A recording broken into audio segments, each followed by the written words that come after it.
día de hoy y por las actividades que oferta el departamento, la División de Extensión Universitaria.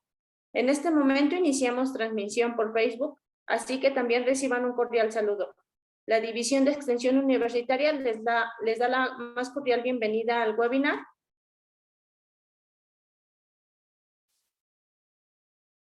Estilos de crianza desencadenantes en dependencia emocional. Quiero recordarles que daremos inicio en un momento más. Les pedimos por favor mantener su micrófono y cámaras apagados durante el desarrollo de este evento. Les informamos que tendremos más eventos de este tipo cada semana y en el chat estaremos colocando constantemente nuestras próximas actividades, así como la oferta académica de la división. De igual manera, todas sus dudas que se vayan generando a lo largo del webinar, háganoslas saber en el chat y trataremos de resolver la mayor cantidad siempre y cuando el tiempo nos lo permita. Quien requiera constancia deberá solicitarla en la liga que estará disponible en el chat y en el chat de Zoom y en Facebook. Este estará disponible a partir de las 5:40. Las constancias se entregarán en un máximo de 30 días hábiles. Está con nosotros la maestra Yadira Muñiz. Cuenta con una formación en la licenciatura de Psicología. Es egresada de la Facultad de Estudios Superiores Iztacala, perteneciente a la UNAM. Cuenta con una maestría en Psicología Clínica y de la Salud y con un diplomado de Psico-Oncología. En cuanto a su desarrollo profesional, cuenta con una experiencia como docente a nivel licenciatura, trabajando materias de la carrera de Psicología. Además, experiencia como reclutadora en el área organizacional. Actualmente se encuentra laborando principalmente en el área clínica, brindando psicoterapia de forma privada bajo el enfoque cognitivo-conductual. Dirige el proyecto que se llama Psicología Mente Sana, el cual es un servicio de psicología presencial y virtual conformado por distintas psicólogas, las cuales también se encargan de desarrollar y aplicar talleres, conferencias y contenido para redes sociales relacionados con la psicología en el campo clínico. Hoy en día además de la psicoterapia privada, es terapeuta en un colegio particular, trabajando con niños y adolescentes tanto en el área clínica como frente al grupo en el campo de la docencia. Les cedo la palabra a la maestra y sean ustedes bienvenidos.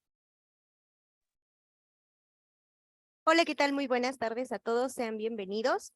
Pues el día de hoy vamos a hablar acerca de los estilos de crianza y cómo estos tienen una relación con la dependencia emocional.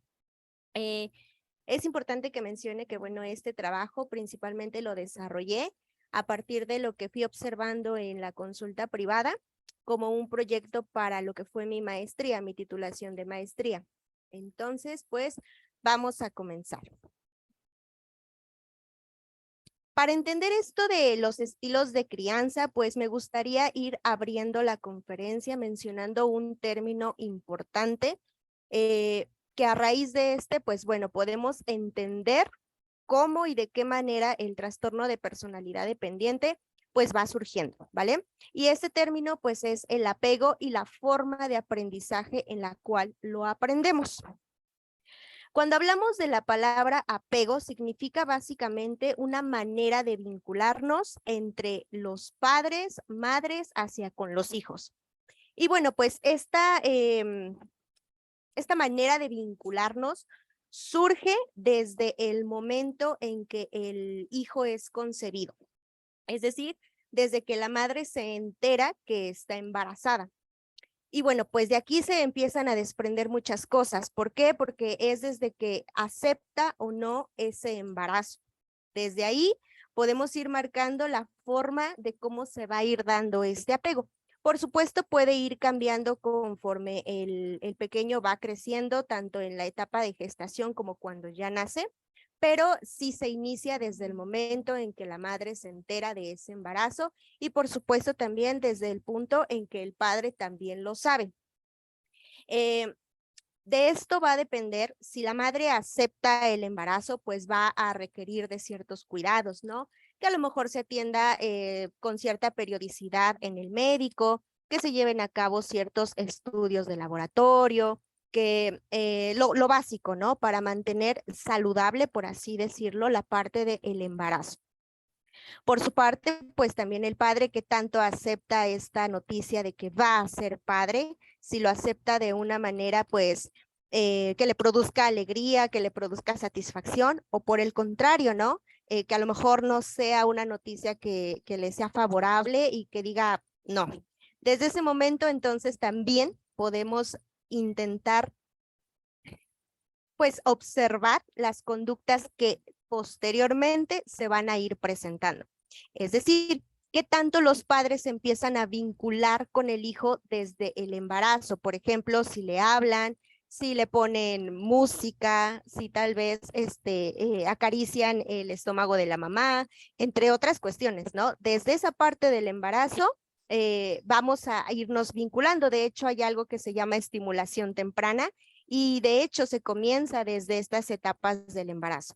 Entonces, pues el objetivo que tiene el apego, pues es aprender o enseñar más bien a los hijos a que aprendan a regular sus emociones, que aprendan a cubrir ciertas necesidades afectivas, entre otras.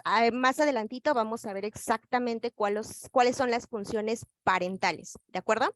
Pero sí quiero que para iniciar quede claro que el apego y el aprendizaje de comienza desde que el hijo es concebido en la madre, ¿ok?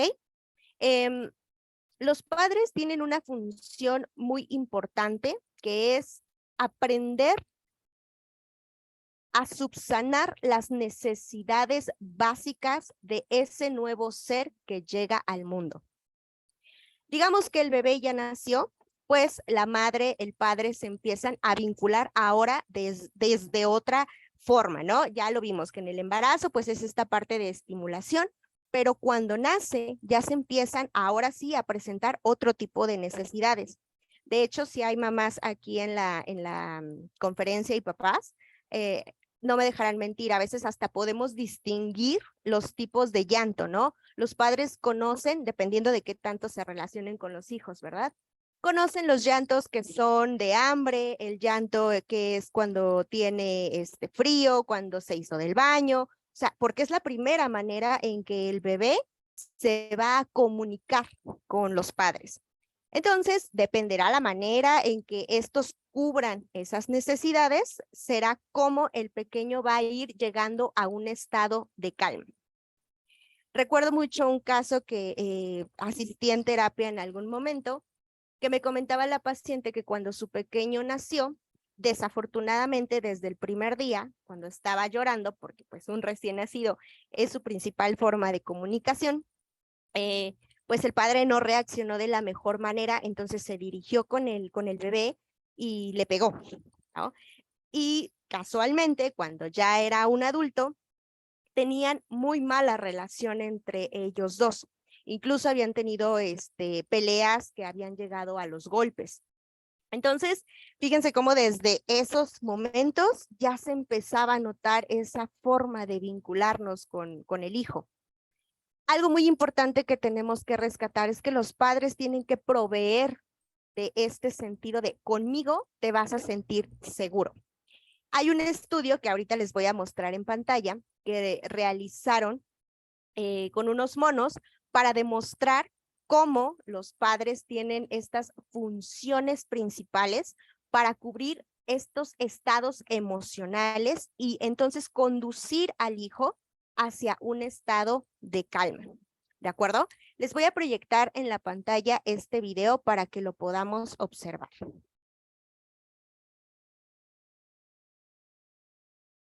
This monkey is an orphan, separated from his... Harry Harlow, un psicólogo que estudiaba a los monos, al que vemos en estas imágenes, se quedó sorprendido viendo lo importante que resultaba para monos pequeños que criaba en una jaula sin contacto con su madre, un pañal o un trozo de trapo que se solía dejar en el suelo de la jaula.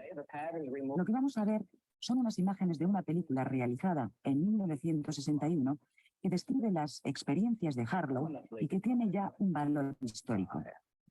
Harlow observó, como estamos viendo, que el monito protestaba con enorme viveza e intensidad cuando Para limpiar la jaula se le sacaba ese trozo de trapo.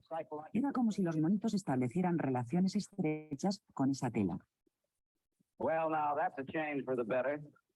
He reminds me of a baby that's been given Estas back. observaciones llevaron a Harlow a tratar de investigar la importancia que podría tener ese elemento aparentemente tan nimio, tan irrelevante, para las necesidades básicas del mono, y por otra parte, estaban perfectamente atendidas en el laboratorio. A partir de aquí, realizó una serie de experimentos que se han hecho famosos, en los cuales crió monos recién nacidos durante meses con una madre de alambres desnudos y con una madre que estaba recubierta de felpa, sin otro contacto con congéneres. El muñeco, que era simplemente de alambre, tenía un biberón que proporcionaba toda la alimentación a los monitos. Por el contrario, el muñeco que estaba cubierto de felpa no proporcionaba ningún género de alimento. El mono se dirige a la madre de alambre para tomar el biberón y luego a la de felpa. Harlow encontró que los monitos permanecían 17 horas por término medio subidos a la mona de felpa y solo una, lo necesario para comer, subidos a la de alambre. Pero además, el vínculo que establecían con la mona de felpa, que no proporcionaba ningún alimento y solo una superficie y un contacto confortable, era muy fuerte. Veamos lo que sucede cuando se introduce en la jaula este objeto terrorífico.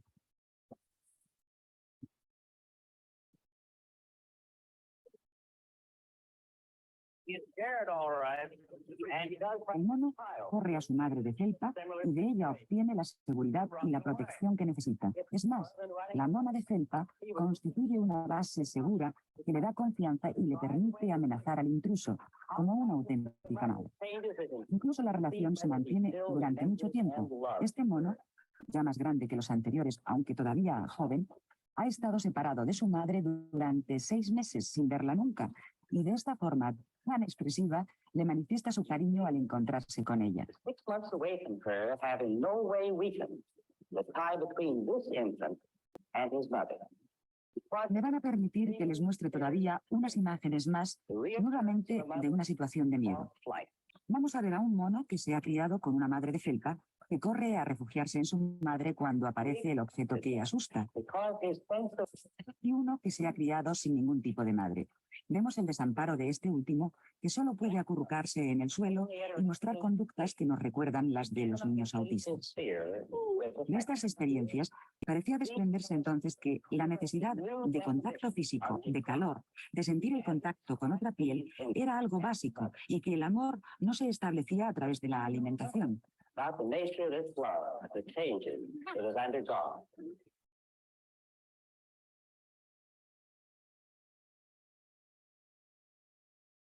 Ok, ya observamos en este experimento cómo se demuestra que si bien por una parte los padres que cubren las necesidades básicas como lo es el alimento, pues el hijo va a necesitar también cubrir ciertas necesidades emocionales.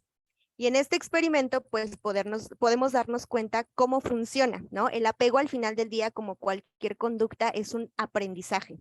Entonces, esto me hace como imaginar el hecho de que nuestro padre va a cumplir ciertas necesidades y nuestra madre puede cumplir otras. Ahorita que pasemos a esta parte de los estereotipos, podemos ver que en algún momento al padre se le consideraba meramente como un proveedor. Era como el ejemplo del el monito nada más hecho con alambre, mientras que la madre se tiene más catalogada con los estereotipos, ¿no? De que la madre cubre más la parte afectiva.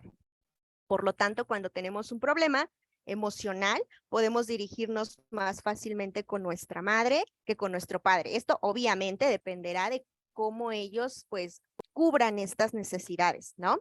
Pero si se dieron cuenta hasta el final en donde el mono no tenía ningún aprendizaje para cubrir ese estado de calma, lo único que hacía era tirarse al piso y no hacía más. Entonces, lo mismo pasa con los niños y adolescentes cuando papá, mamá o los cuidadores responsables no están presentes, no tiene una red de apoyo y entonces le toca enfrentarse a las problemáticas solos. como pudieron ver también en esta parte, esas necesidades sí es importante que se consideren porque ahora que estoy trabajando con adolescentes en el colegio, les hacía una pregunta yo a ellos y les decía, a ver, si ustedes sienten una emoción aflictiva, como la tristeza, el enojo, el miedo, ¿con quién recurren? Y de verdad me sorprendió muchísimo su respuesta porque pues la gran mayoría de ellos, un 90% de los alumnos, contestaba que o con amigos o definitivamente no había una persona con la cual pues recurrir. Y solamente como unos 2, 3 alumnos mencionaron a los padres.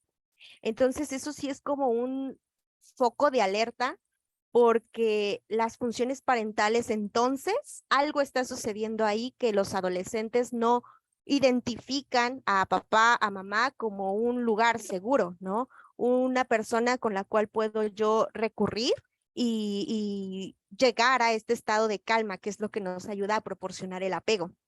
Entonces, tal por este motivo, pues podemos observar muchos suicidios adolescentes, conductas de cutting, entre otras conductas para suicidas, ¿no? Debido a este tipo de situaciones con los padres. Ahora, adentrándonos un tanto a la crianza y a los estilos que existen, pues vamos a entender a este concepto de crianza como una transferencia de conocimientos y de conocimientos en general. ¿Por qué? Porque sabemos que cuando un humanito llega al mundo, llega como una computadora, ¿no? Cuando te la dan nueva o un celular, sin nada. Solamente viene como con los programas predeterminados que va a usar. Imagínense que los seres humanos somos algo similar, ¿no? Por ponerlo como un ejemplo de analogía.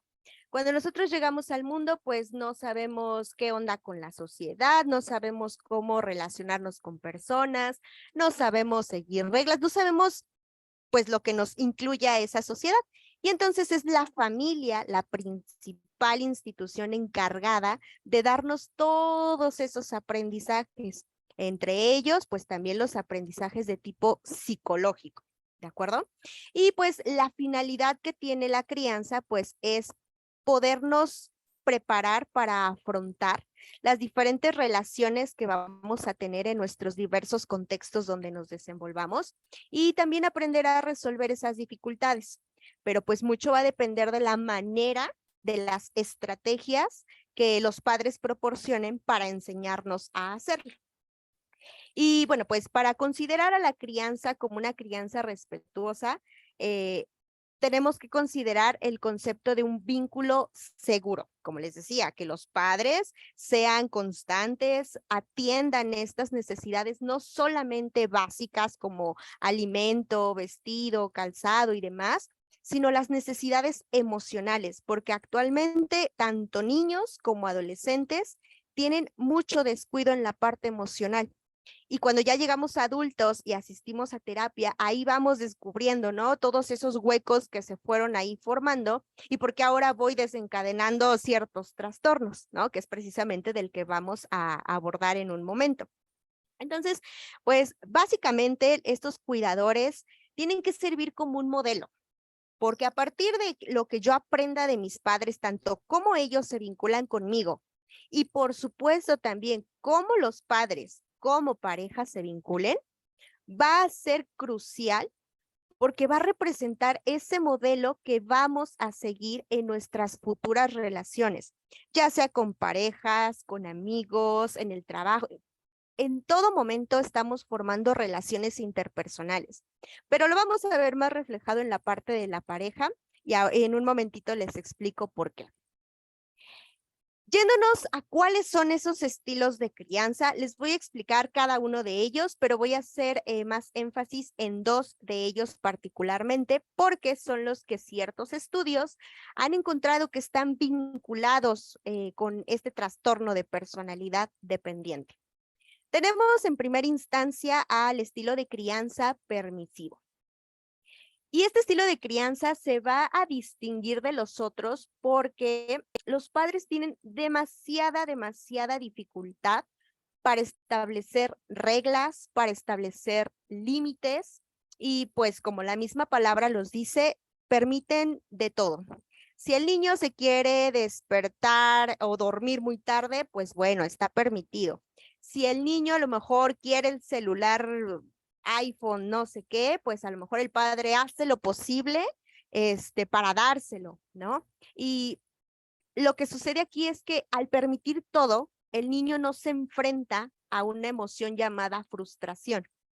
Entonces, pues va generando ciertos conocimientos de, ok, puedo hacer todo lo que yo quiera. Pero cuando se encuentra ante el siguiente contexto, que es igual de importante que la familia, es decir, la escuela, y se da cuenta que ahí sí existen reglas, existen normas que seguir, se les dificulta mucho, mucho a esos pequeños. ¿Por qué? Porque imagínense, cierto tiempo viví en casa sin ninguna regla y yo tenía el control de cuándo y en qué momento hacía o no hacía ciertas cosas, y llego a la escuela y de repente me cambian todo ese panorama, pues sí es difícil al momento de la adaptación. De igual manera, en este estilo de crianza, pues podríamos decir que se cría desde el afecto. O sea, aquí los padres pueden ser muy afectivos, pueden demostrar amor, no tienen dificultad para ello, pero pues el principal problema se gesta en el momento de poner reglas y límites. Incluso hasta los hijos pueden llegar a las faltas de respeto con los padres porque esto se sale de control a veces de manera muy extrema, ¿no? Y pues como todo tiene sus consecuencias a largo plazo, ¿no? Tenemos, no sé, como les decía, el más inmediato en el área escolar, que los niños no logren una adaptación, que se les dificulte mucho el aprendizaje escolar, pero no porque tengan una deficiencia, sino más bien porque tienen este problema para seguir instrucciones, porque ellos siempre han tenido el poder en algún momento y para adaptarse a esas normas y seguirlas, ¿vale? Posteriormente tenemos a un estilo de crianza que se llama sobreprotector. Y estos padres, al igual que los anteriores, crían desde la parte afectiva, de hecho hasta más, ¿no? Porque el sobreprotector precisamente lo que intenta es evitar que su hijo se enfrente a problemas de cualquier tipo, ¿no? Ejemplo, a lo mejor yo como mamá estoy viendo que a mi hijo no lo incluyen, ahora con esto del regreso a clases, ¿no? A mi hijo no lo incluyen, voy a la escuela y lo veo en el recreo que está solo y a lo mejor hasta entro a la escuela para yo estar con él en el recreo, etcétera. O sea, intento yo como papá, yo como mamá, solucionarle esos problemas a mi hijo. Y parecería que pues es una buena alternativa, ¿no? Sin embargo, no es así. ¿Por qué? Porque al momento en que el papá, la mamá empieza a solucionar ese tipo de problemáticas en el pequeño, lo que hace es que empieza a mermar el surgimiento de habilidades socioemocionales. Esas habilidades que me van a ayudar a tener vínculos saludables, a resolver conflictos. En lugar de que yo le proporcione esas herramientas para que el niño se pueda incluir con el grupo, lo que hago es, como les decía, poner una barrera en que el niño por sí solo genere estas soluciones y alternativas. ¿Y cuáles son las consecuencias a largo plazo? Pues demasiada inseguridad. Les reiteraba ahorita con el regreso a clases, ¿cuántos pequeños el día domingo decían no quiero ir? O los de preescolar, ¿no? Cuando van entrando a la escuela y se detienen en la puerta y empiezan con este llanto, ¿no? De me estás dejando, porque como bien pasaba en el video del mono, pues es como ya se está yendo esa persona que me soluciona todo y si no está, pues voy a entrar en pánico, obviamente. Igual, si nos pusiéramos en la misma situación, imagínense una persona que siempre nos está resolviendo y de repente se va, pues ahora yo cómo lo voy a resolver solo este problema. Pues así pasa también con los niños desde la parte del apego. Ya conforme vamos creciendo, pues las dificultades se tornan más que nada al momento de solucionar problemas.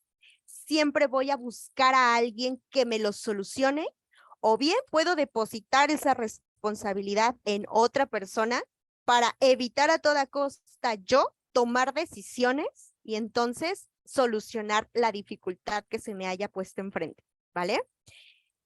Posteriormente, ahora sí, tenemos a los dos principales estilos de crianza que están vinculados o se ha encontrado mayor relación con el trastorno de personalidad dependiente. Y estos son el estilo de crianza negligente y el estilo de crianza autoritario. Por su parte, el estilo de crianza negligente, como su misma palabra lo dice, son padres que no atienden las necesidades afectivas y desafortunadamente en casos más severos, tampoco atienden las necesidades básicas. Siempre les digo yo a mis pacientes, estos papás fueron papá, fueron mamá, pero no porque querían serlo.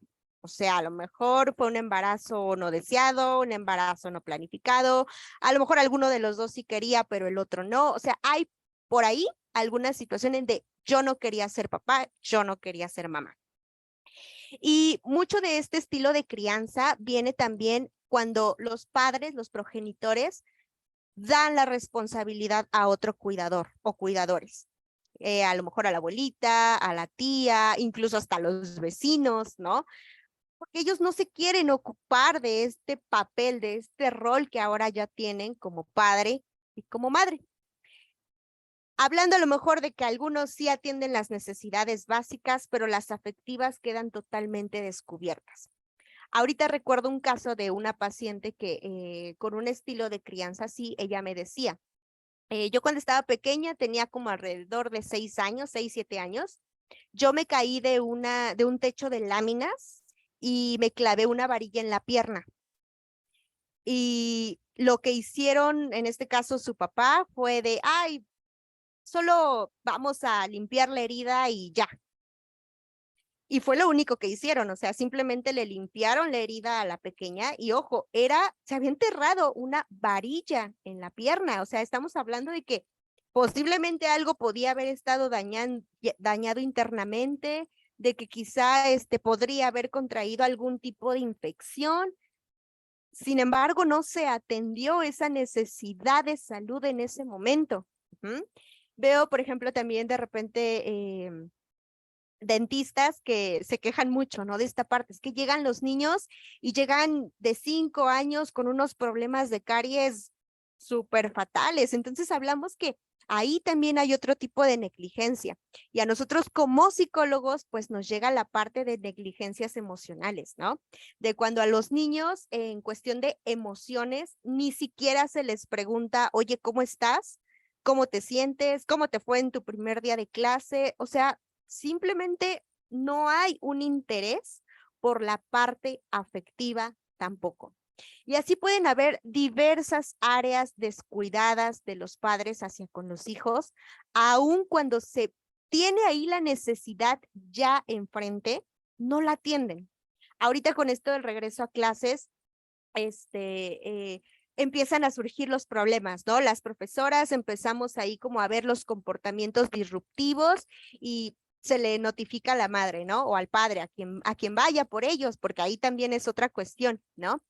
Pero si no se atienden, si no se percatan de que a lo mejor, mire, yo ya detecté este tipo de conductas, el compañero se levanta de la silla, el compañero a lo mejor le pega a los compañeros, y no se atiende, pues estamos hablando de una negligencia, ¿no? ¿Por qué? Porque el padre, la madre no está viendo una necesidad real del hijo y aunque la vea, pues no le da importancia. Siempre se pone como en prioridad a él, a ella y a sus propias necesidades.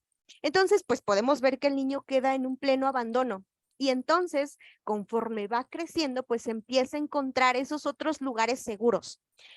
¿Cuántos niños no vemos que con las maestras, los maestros precisamente, empiezan a desahogarse? Es que fíjese, maestra, que ayer yo vi la película y te la empiezan a contar, ¿no? Porque no tienen con otra persona con quien hablar. O fíjese, maestra, que me pasa este problema y empiezan a contar, mis papás se pelearon anoche, no se quieren hablar o se están divorciando, o sea, empiezan ellos a buscar en la parte escolar con las profesoras o profesores eso que no hay en casa. Ellos quieren ser escuchados, quieren ser atendidos. Entonces vamos buscando esas personas, pues que nos vayan a lo mejor ahí como intentando, aunque sea un poquito en un ratito, escuchar o sentir esa parte afectiva. Y obviamente conforme vamos creciendo, ya luego cuando pasamos a la adolescencia, pues ya vienen los amigos, ¿no?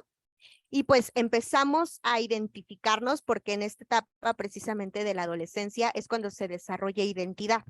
Entonces es común ver que los adolescentes que tienen este estilo de crianza negligente, pues también se van a ir ahí como vinculando con amigos que presentan la misma situación, ¿no? Padres que no atienden, padres que trabajan todo el día, también esa puede ser otra cuestión, que el trabajo es casi todo el día, no es a lo mejor que el padre no quisiera realmente desatenderse, pero esas demandas hacen que al final del día haya una ausencia afectiva, emocional y psicológica. Entonces, pues los adolescentes, además de con los amigos, pues ahí viene el siguiente riesgo, ¿no? Que es el consumo de sustancias, donde voy a encontrar esa calma, ese descanso, el olvidarme de mis problemas o la pareja, porque aquí también en esta etapa ya empieza a surgir la cuestión de la pareja sentimental. Y ahí ya empezamos a ver como los primeros rasgos que nos indicarían cómo van a ser esos patrones conductuales de relacionarnos afectivamente con nuestra pareja. ¿Sale? Entonces, ese es el primer estilo de crianza que tiene una relación con el trastorno de personalidad dependiente, precisamente por el hecho de que muchas necesidades afectivas quedaron vacías, quedaron sin atenderse en el momento en que debían de hacerlo. Luego tenemos el estilo de crianza autoritario. Este estilo de crianza también está vinculado con la dependencia emocional. ¿Por qué? Estos padres sí atienden, o sea, sí están presentes, pero son padres que tienen una alta exigencia. Alta exigencia en comportamiento, alta exigencia en obediencia, ¿no? En que sigan las normas y las instrucciones tal y como deben de ser. Estos padres no abren espacio para el diálogo. Ellos son muy que imponen y así como yo te digo, pues así lo tengo que hacer. La típica frase, ¿no? Pues porque soy tu madre, por ejemplo. Entonces no se les abre espacio a los niños ni a los adolescentes de que ellos puedan tomar sus propias decisiones conforme al desarrollo, que solamente aprendan a obedecer. Y lo más importante de este estilo de crianza es que se hace a partir de actos de violencia. Estos padres ocupan mucho la violencia verbal, psicológica, física incluso, para lograr que los hijos hagan lo que los padres dicen que tienen que hacer. Entonces, al momento de utilizar la violencia, pues el niño lo único que está aprendiendo es a tener miedo constantemente. Y no sé, pongo un ejemplo, ¿no? Cuando al niño se le está enseñando a hacer la tarea, pongamos un niño de preescolar, ¿no? Y todavía no sabe bien ni siquiera cómo tomar el lápiz, papá, mamá se desespera y viene el golpe, ¿no? O viene la mala palabra.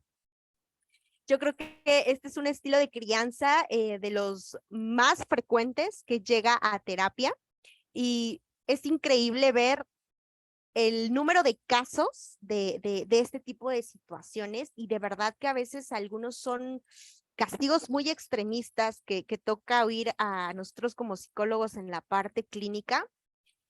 Recuerdo otra paciente que me comentaba, ¿no? Que en el kinder incluso a su mamá la llamaron porque la niña en ese entonces pues iba con toda su carita morada, o sea, con moretones por donde sea. Y fíjense, era de kinder, de preescolar, estamos hablando de una pequeña de 4 o 5 años a esa edad y con esos moretones en el rostro, ¿no?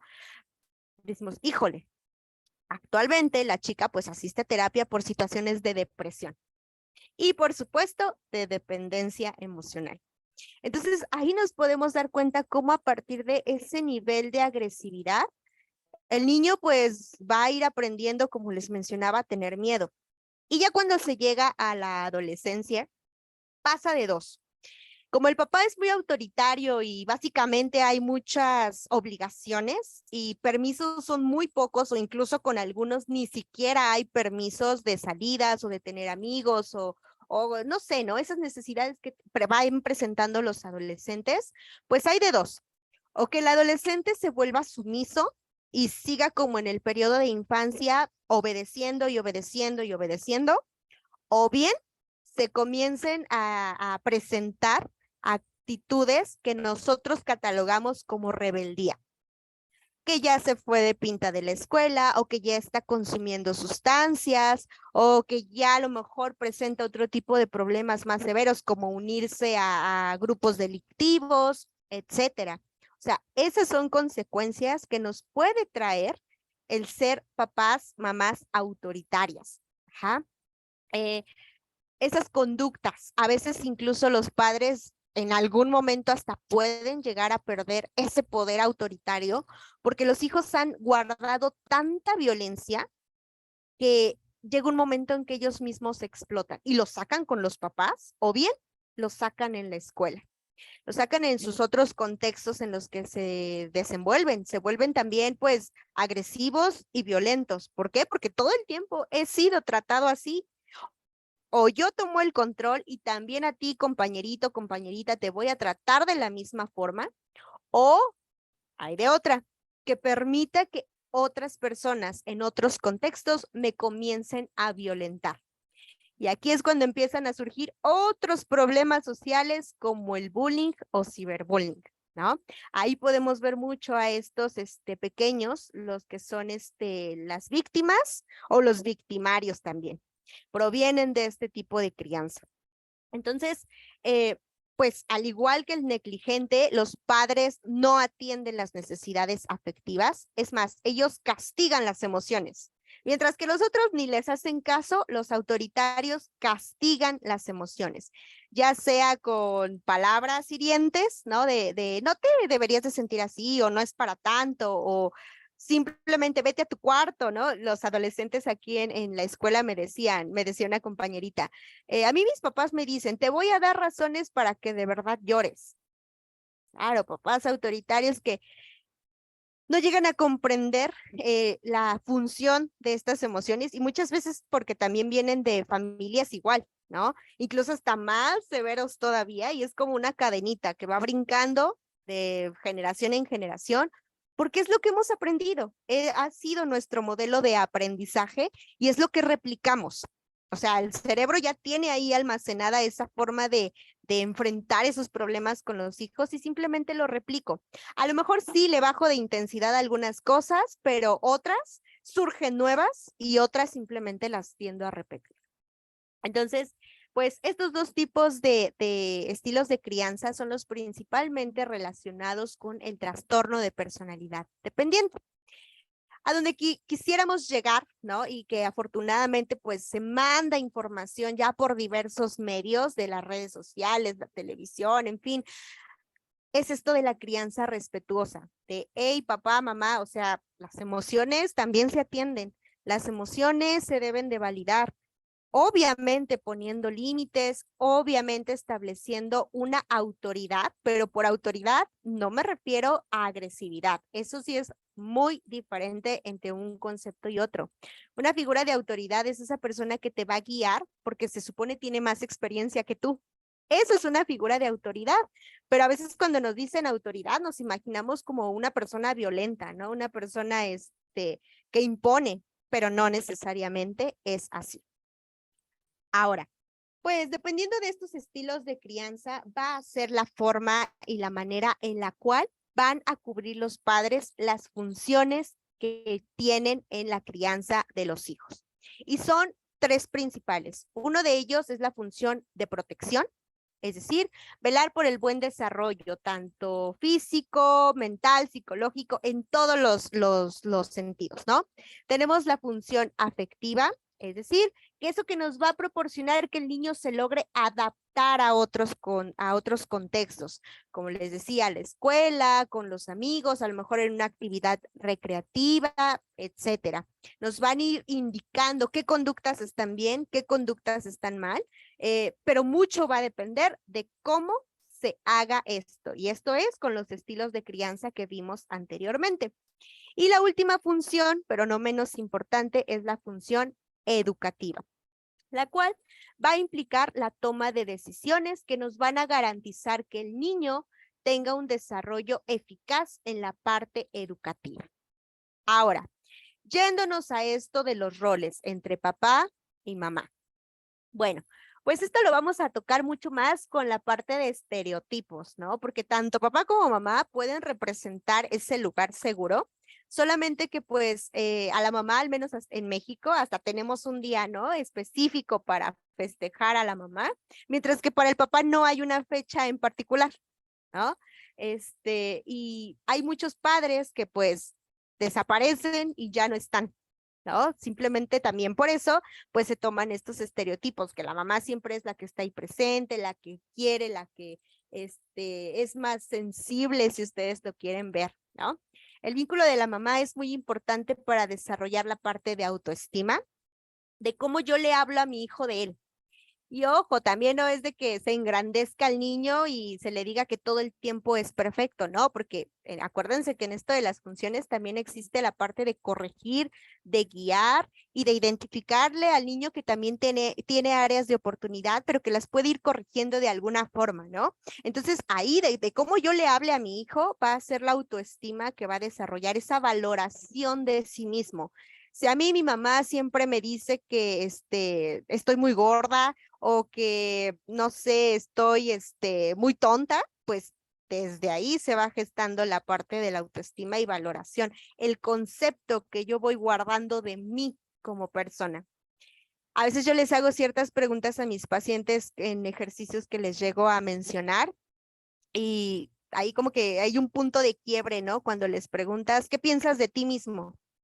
Y desglosan la lista de características negativas habidas y por haber, porque claro, imagínense, ya son pacientes de 20, 30, 40 años, incluso hasta más grandes, y yo siempre les menciono, a ver, date cuenta que has estado veintitantos años pensando de esa manera y aprendiendo de esa manera, cambiarlo en un mes pues es complicado, ¿no? Porque son veintitantos años. Es desaprender esas conductas para ahora aprender conductas adaptativas, conductas que sí te van a funcionar.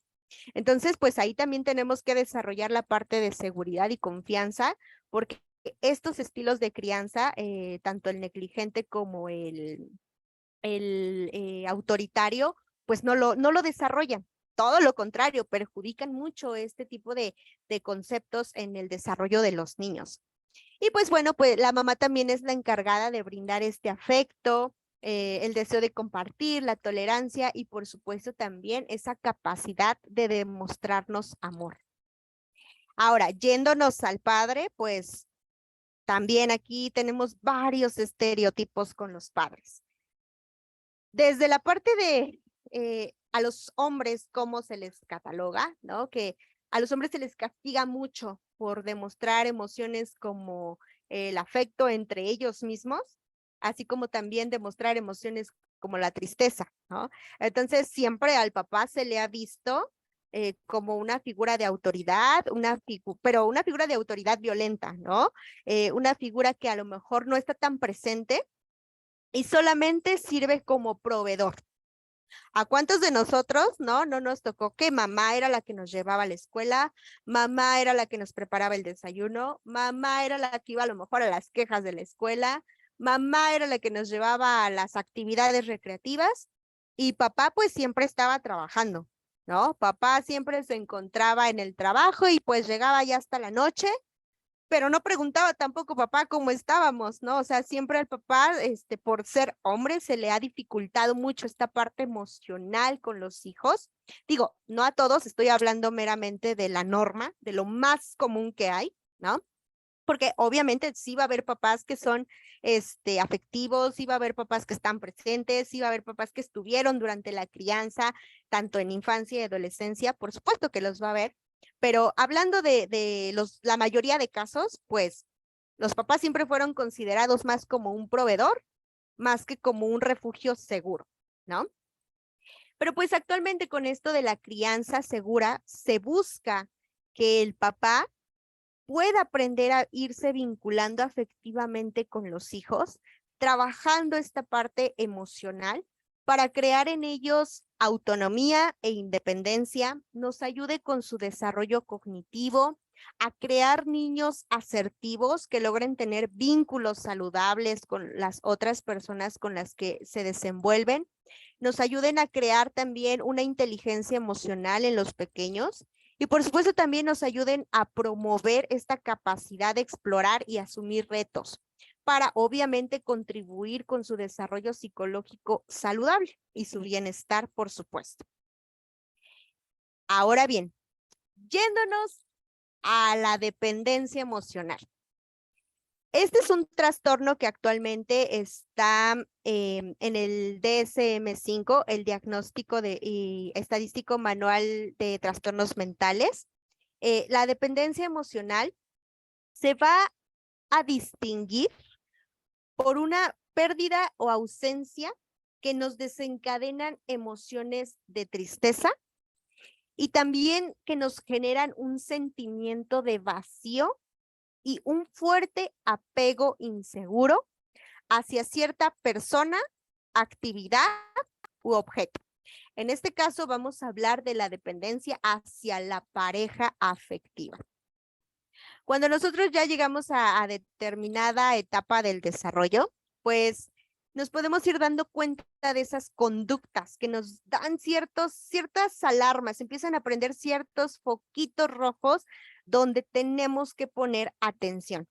Y esto, si nuestros espectadores se sienten identificados, recuerden no diagnosticarse, mejor asistan a terapia con alguien que les dé ese acompañamiento, esa guía, ¿vale? Si sospechan de alguna situación así, ya sea en sus propias vidas o con algún conocido, sí les recomiendo mucho que pues asistan directamente a terapia, ¿sale? El DSM define al trastorno de personalidad dependiente como una necesidad dominante y excesiva de que se les sea cuidado. Fíjense qué palabra utilizamos, ¿no? Una necesidad. O sea, algo que de verdad es como si yo no lo tengo, me muero o algo malo me va a pasar. Ajá. Entonces, a partir de esta necesidad que presentamos, va a llevarnos o va a conducirnos a pues tener un comportamiento de sumisión. Es decir, que vamos a empezar a comportarnos y a obedecer a nuestra pareja. O sea, vamos a empezar a permitir muchas cosas. Ajá.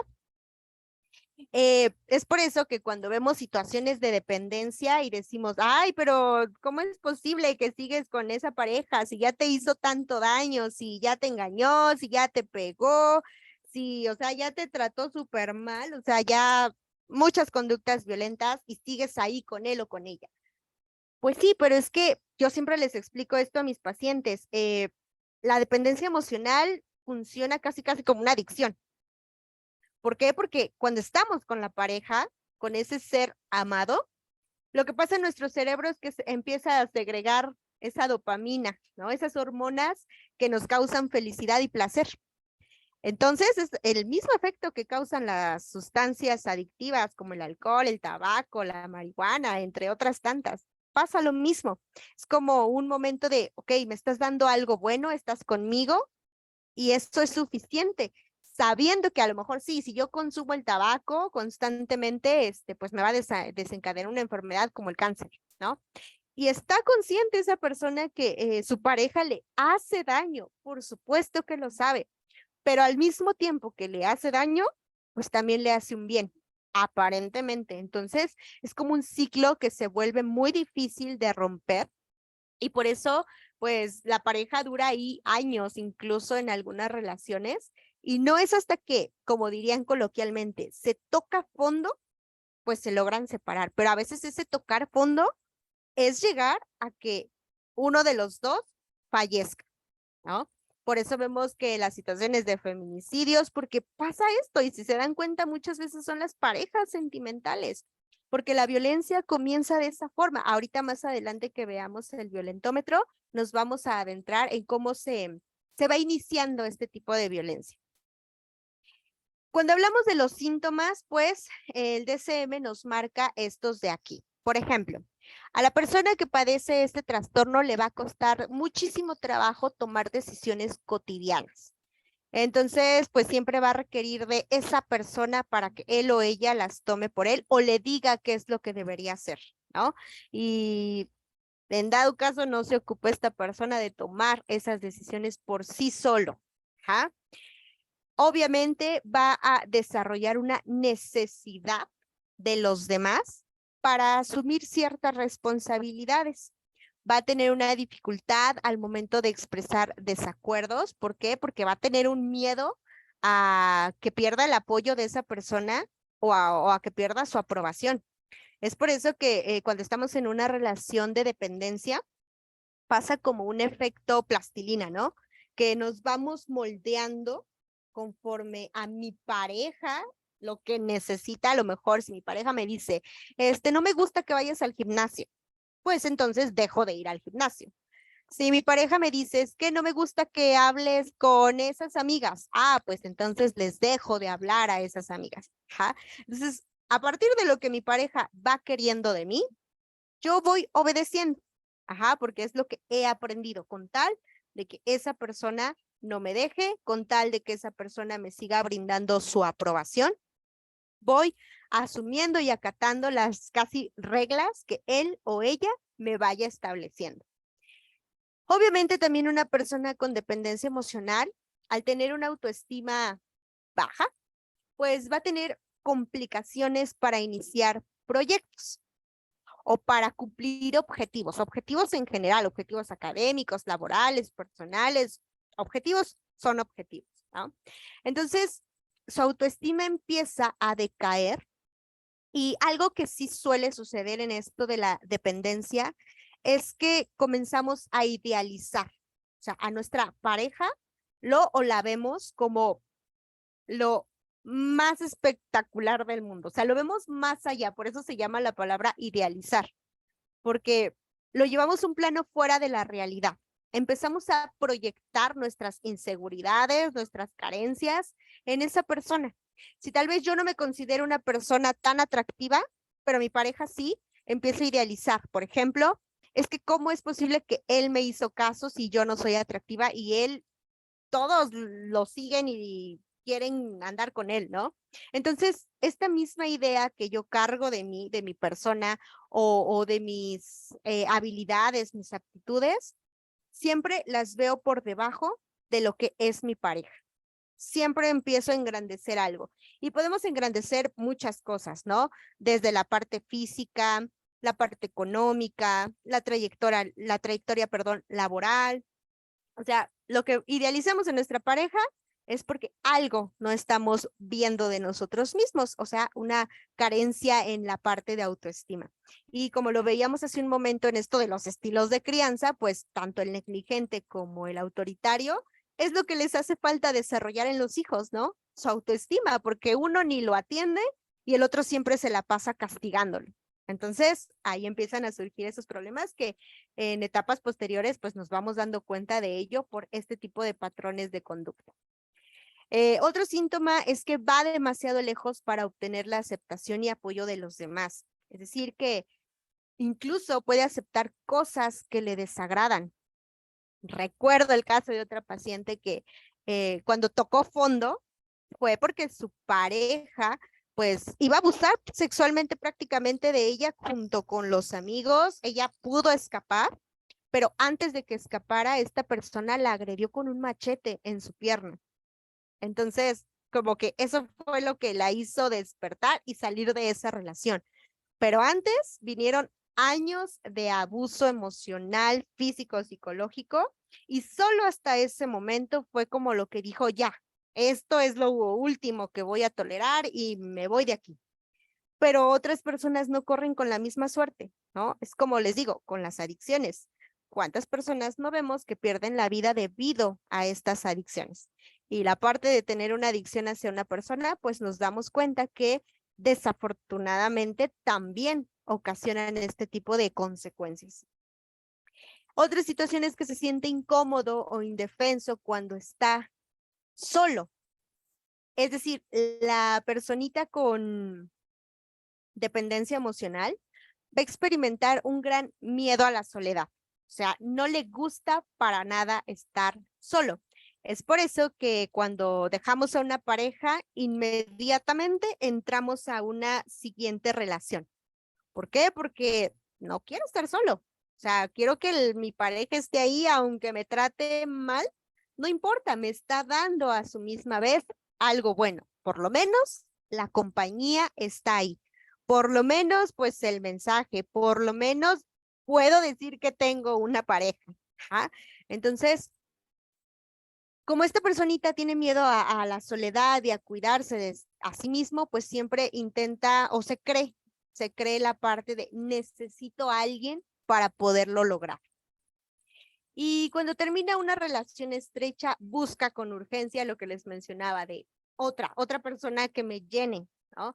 Si a lo mejor esta persona ya de plano yo ya lo busqué o la busqué y le intenté y no regresó, pues inmediatamente ahora me voy a enganchar a la siguiente relación. Aunque con el otro o la otra persona no haya cerrado ese ciclo, no me haya dado como un tiempo para asimilar las cosas, para gestionar las emociones, no, me sigo inmediatamente con la siguiente relación.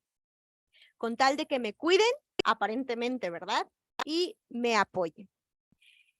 Y por último, pues estas personas sienten una preocupación que no es realista a que lo abandonen. O sea, si yo pierdo a mi pareja, se me va todo el mundo, ¿no? ¿Cuántas personas hemos escuchado que dicen, es que yo no dejo a mi pareja porque no sé hacer nada? O porque pues mis hijos se van a quedar sin papá, se van a quedar sin mamá. Y toleramos, o sea, nuestra mente nos sabotea para decir, quédate en esta relación. ¿Por qué? Porque no eres lo suficientemente. Entonces, es todo el aprendizaje previo que ya traíamos de la crianza, empieza a aparecer cuando vemos que las cosas no van marchando bien en nuestra relación y son conscientes de ello, pero lo justifican, lo perdonan o simplemente lo ignoran. ¿Por qué? Porque o ya todo el tiempo me trataron de una forma violenta a mis padres, que pues ahora mi pareja es normal, ¿no? Es normal que me pegue, es normal que me encierre, es normal que no me deje tener amigos o amigas, en fin, ya traemos ese aprendizaje previo y por eso también lo llegamos a aceptar. Y es aquí cuando entra en juego el violentómetro. Esas conductas que son consideradas violentas y que aparecen luego de un ciclo. Este ciclo yo siempre se los menciono a mis pacientes. Se llama el ciclo de luna de miel y que consta de 3 partes. Por un lado tenemos a las peleas, por otro a la reconciliación y el último periodo es precisamente la luna de miel. Y de verdad que esto que llaman red flags, que está muy de moda en redes sociales, pues es esto que vemos aquí en el violentómetro. Por ejemplo, tenemos aquí desde la conducta 1 hasta la conducta 10, la parte de violencia psicológica emocional. Por eso hasta ahí nos dice, ¿no? Ten cuidado. Tenemos en primera instancia a las bromas hirientes. Bromas hirientes pueden ir desde mi físico, mis actividades, ¿no?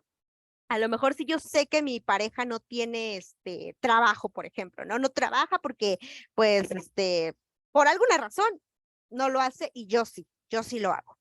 A lo mejor una broma hiriente podría ser ay, pues tú ni tienes para comprarte tus propias cosas, pero órale, ten, aquí está el dinero.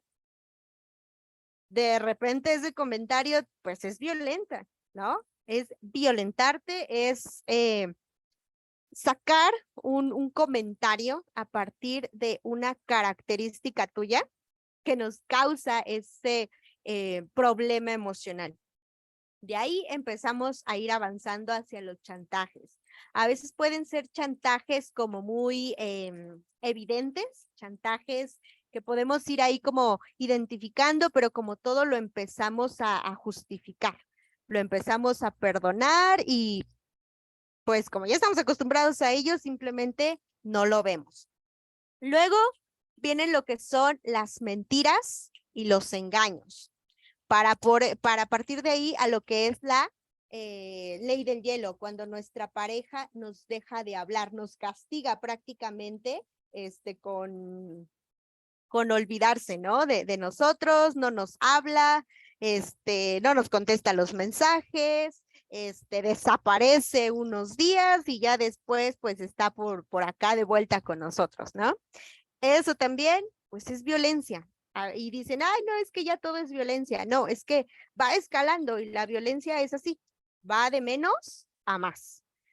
Tenemos otra conducta que es los celos.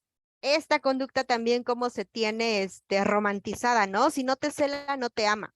No, para nada. Los celos son un sentimiento, una emoción que al final, como todas, tenemos que aprender a saber gestionar. Pero hemos caído en el error de pensar que si no te cela, entonces es un significado de que entonces no te quiere. Y no necesariamente, ¿no? Es una emoción que desencadena conductas agresivas como encerrarte, como prohibirte, o sea, de los celos se pueden desprender otras tantas conductas, como ahora le dicen, ¿no? Tóxicas. Después de ahí tenemos la acción de culpabilizar. Es decir, si a lo mejor yo te golpeé, pues te digo, es que fue por tu culpa. Tú, si no me hubieras provocado, no hubiera pasado esto, ¿no? Entonces, le damos la responsabilidad a la otra persona o le hacemos creer que la otra persona tiene esa culpa de mis acciones o de mis palabras, ¿no? Ay, es que si tú no hubieras hecho esto, pues entonces yo tampoco te hubiera dicho esto otro, ¿no? Entonces empieza ahí a gestar esa culpa y la persona se lo va creyendo y ya después dice, sí, sí es cierto, fue mi culpa que me pegara, fue mi culpa que me prohibiera, fue mía. Ajá, porque recordemos que en los estilos de crianza, al menos en el autoritario, pues todo el tiempo es así. Al niño se le hace sentir culpable tanto de sus emociones como de sus acciones. Ajá. De ahí avanzamos una conducta más que se llama descalificar. Es decir, ya no van a ser bromas hirientes. Ahora sí van a hacer comentarios con toda la intención de hacerte sentir menos. Es que no eres tan bonita, es que no tienes el trabajo que yo necesito para vivir contigo, es que, o sea, vamos a descalificar todo en mi pareja, o sea, lo que se pueden imaginar, lo podemos descalificar y se puede convertir en violencia. La profesión, la inteligencia incluso, la parte económica, la parte sexual, por supuesto, también, ¿no? Se llega a descalificar con nuestros comentarios violentos y agresivos y cero asertivos, lo cual pues después nos hace escalar hacia la conducta de ridiculizar u ofender. Ah, y ahora ya no son bromitas, ya no son castigos de ignorarte o de mentirte. Ahora empiezan las palabras hirientes, porque van con toda la intención de ofenderte y de hacerte sentir mal. Y a lo mejor al principio lo hacíamos en casa, lo hacíamos cuando estábamos solos, pero luego escalamos a hacerlo en público, con tu familia, con mi familia, con los amigos o simplemente en cualquier contexto social. O sea, a lo mejor en una plaza, en la calle, en fin. Ya empezamos con esa humillación en público. Ya no nos importa mucho que los demás nos vean, ¿no? Ya simplemente empiezan a surgir estas conductas delante de las demás personas. Y si se dan cuenta, vieron cómo fue escalando, ¿no? Desde lo más inocente hasta ya cuando las demás personas se empiezan a dar cuenta que algo no está bien. Y ya a lo mejor ahí empiezan los primeros comentarios, ¿no? De amigos o familiares. Oye, pero ¿ya viste cómo te trata? Oye, pero ¿por qué? ¿Por qué le permites? Pues ya vimos por qué, ¿no? Y ahí nos hace escalar ahora a la siguiente sección del violentómetro, donde ahora pues ya se van a incluir conductas agresivas físicas y psicológicas. Por ejemplo, en el caso de la conducta 14, que es el control o la prohibición, tenemos El control y la prohibición de amistades, de familia e incluso del dinero. Parejas que nos dicen, a estas personas no quiero que les hables, o de plano, no quiero que le hables a nadie.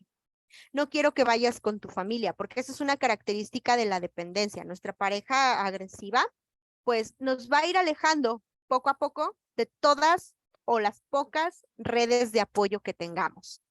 ¿Para qué?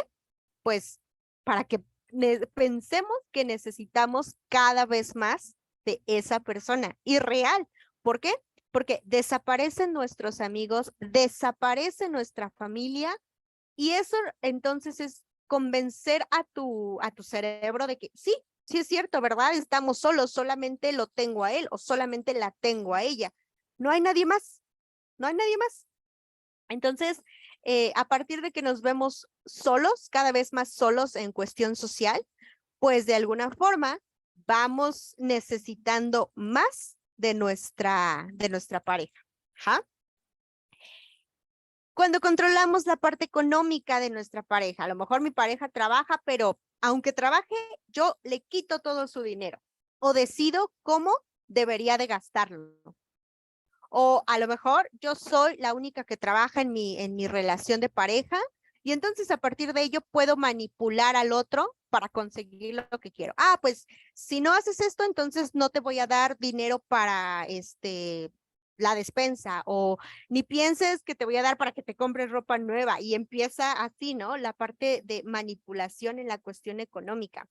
Yo te voy a condicionar el dinero para que tú hagas lo que yo quiero que hagas. También en esto, perdón, del control o la prohibición, tenemos a los lugares que visitamos, como les decía ahorita, a lo mejor yo me encantaba ir al gimnasio, pero pues si a mi pareja ya no le gustó, pues me empieza a prohibir, no quiero que vayas ahí. ¿Por qué? Porque ¿qué te gusta? Me ha tocado, ¿no? Tenía una adolescente que me decía, es que mi pareja me dice que no vaya al gimnasio porque seguramente quiero que, o me gusta que los demás me vean, ¿no? La parte de la mala gestión de los celos hace que yo le prohíba a mi pareja que vaya al gimnasio. Es que ya no me gusta que estudies, no me gusta que vayas a la escuela. ¿Por qué? Porque te vas a encontrar ahí con otra persona. Ah, pues entonces también dejo de estudiar para complacerte. Recuerdo también a una personita que me decía, pues yo le dije a mi pareja que cambiara de trabajo ahora que regresamos, porque pues ya andaba ahí con alguien que no sé qué, y la chica accedió a cambiar de trabajo solo por una inseguridad de su pareja. Entonces, es obedecer todo el tiempo en lugar de llegar a acuerdos saludables. También pueden llegar a controlar nuestra apariencia. Vístete de determinada forma, maquíllate de determinada forma, peínate de determinada forma. O sea, también en esa cuestión puede llegar a influir una pareja. Y por supuesto, lo que ahorita está de moda, ¿no? Esto de control o prohibición de la parte de redes sociales. No saben la cantidad de parejas que tiene problemas por esta situación de los me encanta, de las reacciones, ¿no? A ver, ¿quién le dio me encanta a mi pareja? ¿Quién le dio un like? Incluso me toca pacientes que dicen, es que yo me metí al perfil y empecé ahí como lo que dicen de stalkear, ¿no? Ir viendo desde cuándo se conocen, qué tanta interacción tenían entre ellos, pues para alertarme, ¿no? Y ver qué tanto debo de ahí de controlar o de cuidarme, porque acuérdense que el dependiente siempre está hipervigilante a que se va a quedar solo o sola, y entonces empieza a ver todos los peligros que hay alrededor, entre ellos las redes sociales, para ir previniéndose, con tal de que mi pareja no me deje. Ah, ya vi que tal chico, tal chica te dio el me encanta, bórralo, bloquéalo, ¿no? Y ahí viene la parte de control. Cuando revisamos el celular de nuestra pareja, cuando duplicamos incluso las redes sociales en nuestro teléfono. Recuerdo otro paciente que me decía, es que hasta contrató una aplicación para seguirme en tiempo real la ubicación. Digo, wow, ¿a poco eso existe? Yo no sabía que eso se podía hacer hoy en día. Y me dijo, sí, o sea, nada más tú lo rentas mensualmente ese programa y metes a tus contactos y ya te va diciendo en dónde están. Wow, la ubicación en tiempo real, o sea, para una emergencia es algo bueno, ¿no? Pero vemos que la gente lo está usando para otro tipo de fines, dependiendo de los problemas emocionales que carga, ¿no? Después de que ya controlé, de que ya trabajé tanto la parte psicológica, ahora sí empieza a surgir la cuestión de violencia como la destrucción de artículos personales. Cuando mi pareja se enoja y empieza a demostrar ese enojo a través de la agresividad. Yo siempre menciono que agresividad y enojo no es lo mismo. O sea, la emoción es el enojo, las conductas es la agresividad. Ajá. Y que cuando venga esa emoción, tengamos esas conductas, no quiere decir que el enojo sea el responsable de ello. Más bien es una mala gestión de la emoción. Posteriormente vienen conductas ya más subidas de nivel, por ejemplo, manoseo, caricias agresivas. Ya empieza a surgir este contacto sexual, pero también es a través de la violencia. Parejas que no quieren tener relaciones sexuales y la pareja les obliga a hacerlo casi, ¿no? Vienen ya conductas físicas, violencia física, por ejemplo, ser pellizcado, arañado, ¿no? Empujar o jalonear, por supuesto que también. Obviamente cachetear, patear, y de ahí ya nos subimos al siguiente nivel, donde dice, ok, ya, tu vida está en riesgo. Y todo esto, o sea, puede pasar a veces hasta en meses, ¿eh? Y lastimosamente las personas que duran años en estas relaciones, pues ya está desde las conductas desde abajo hasta las de hasta arriba. Por ejemplo, tenemos el ser encerrado o aislado, ser amenazado o amenazada con armas u objetos, ¿no? Amenazar de muerte, por supuesto, también. Forzar a las relaciones sexuales, llegar al punto de sufrir un abuso sexual. O sea, cuando yo no quiero tener acercamientos contigo y sin embargo, como pues ya aprendí todo el tiempo a obedecer a mi pareja, pues ahora, quiera o no quiera, pues pasan las relaciones sexuales, ¿no? Incluso llegan a ser a veces hasta violaciones. Y dependerá esto mucho también de la sociedad en la que crezcamos. ¿Cuántos no hemos escuchado que antes las mujeres decían, y los hombres también, ¿no? Pues los hijos, perdón, que Dios me mande. Híjole, sin tomarle en cuenta, ¿no? A la persona que iba a tener a los hijos. Entonces sí es súper importante tomar en cuenta que estas conductas, fíjense, comenzó con una broma hiriente hasta llegar al punto de una violación. ¿Cómo va avanzando la violencia? Ajá. Y desafortunadamente, pues llegamos a las últimas dos conductas del violentómetro, que es la mutilación y desafortunadamente ser asesinado o asesinada. O sea, esa es como la parte grave, ¿no? Que hay una consecuencia de perder la vida, hay una consecuencia que además de la persona que vive la violencia, cuando ya existen hijos en esa relación, volvemos al mismo ciclo de donde iniciamos la conferencia. Estos estilos de crianza, esta forma de vincularnos con nuestros hijos, pues yo ya la aprendí previa con mis papás o con mis cuidadores y ahora lo estoy replicando con mi pareja y lo está ahora aprendiendo mi hijo o mi hija. Es por ello, si aquí hay padres de familia, madres de familia, o cuidadores de niños y adolescentes, es por ello que tanto repetimos esto de la crianza respetuosa, porque los riesgos aquí están, aquí se los estamos presentando, que no es cosa de que queramos ni ser permisivos con los niños, pero la parte emocional es importante porque, digo, aquí solamente mencioné un trastorno, pero se pueden desencadenar muchísimos más. Y pues mejor cuidar esas infancias, mejor cuidar esas adolescencias, atender verdaderamente esas necesidades, esa función que tengo como padre, como madre. Creo que actualmente ahora sí ya se le está dando una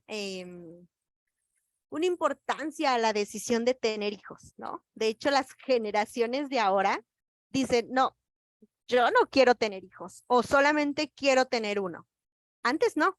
Si nos vamos generaciones atrás, los papás tenían hijos de hijos y a los mayores luego les tocaba cuidar a los chicos.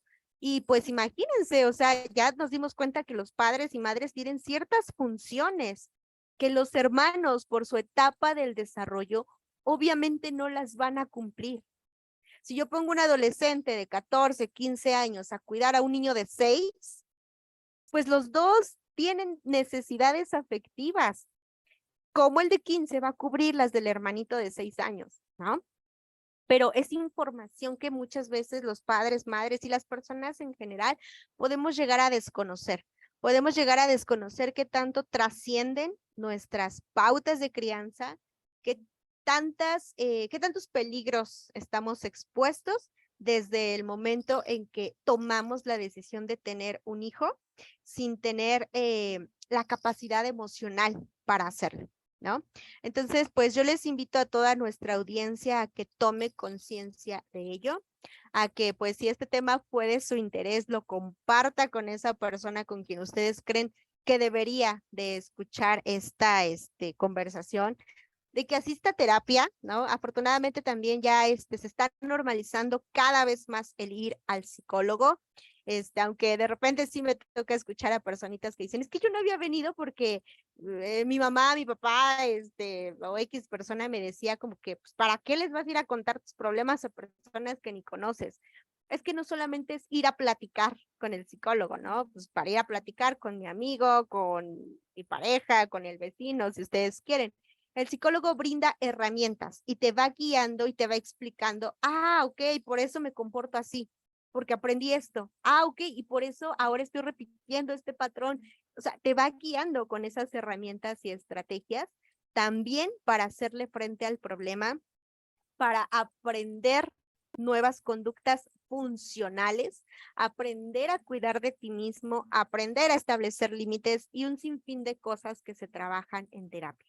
Entonces, pues no me queda nada más que invitar a las personas a que si algo de aquí les movió, pues vaya a terapia, lo tome muy en cuenta y pues ponga énfasis en esto, ¿no? Y si tienen hijos, pues con mayor razón a atenderlos, ¿vale? Entonces, pues por mi parte eso sería todo. Aquí les dejo lo que fue mi proyecto o la referencia de mi tesina, de donde obtuve toda esta información y por supuesto también en la práctica clínica. Y pues bueno, eso sería todo de mi parte.